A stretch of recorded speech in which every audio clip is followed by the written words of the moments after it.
Doug Lawrie from the Focus Golf Group Academy. I'm coming in from my basement, as you can see, because it's a snow day.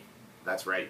So on these snowy days when you can't get to the academy or you can't get out to swing your golf club outside, here's a quick and easy little tip that you can work on to work on your hinge of your golf club and understand what you're looking for, just to make some nice time passes, and that way it just goes by really quick and you don't have to go out and shovel the snow.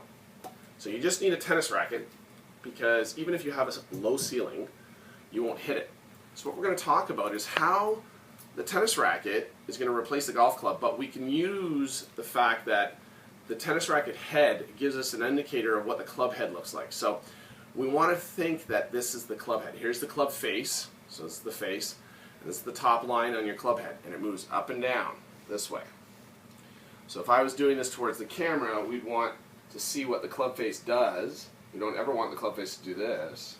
We want the club face to do that and move on this kind of an angle. We're going to talk about how it hinges. If I was taking my posture and I was just holding the club with my left hand, we would make the club swing back so that the club comes back to about waist height. And as you notice when I do that, the racket rotates slightly. It doesn't fan, so it's pointing upwards. It goes to about this orientation, which isn't completely up and down. Kind of resembles your spine angle. And when we do this, we want to feel the hinge of the wrist upwards. And that's actually in a really good position. It may look like it's a little cupped. We don't want it like this, but it's a little bit like that. And that's all we're trying to feel, is the hinge of that wrist. We're not trying to bend the elbow. We're trying to feel the hinge of that wrist.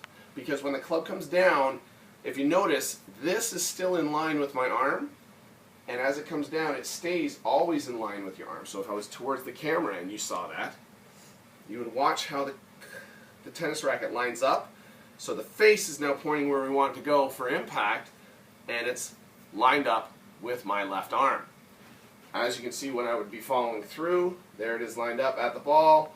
And now as I extend my arm, what happens? Oh, look, the racket head is still in line with my arm, because when I rehinge it, it goes straight up again. It goes up this way. It doesn't ever go that way. So if you notice, when that happens, the racket moves across my arm and not up and down on my arm. Similarly, if we were doing it on the backswing, you don't want to see your racket or the club head get back this way. So there's a simple little easy fun little drill you can do in your basement on a snow day, courtesy of the Focus Golf Group Academy. Thanks so much for tuning in.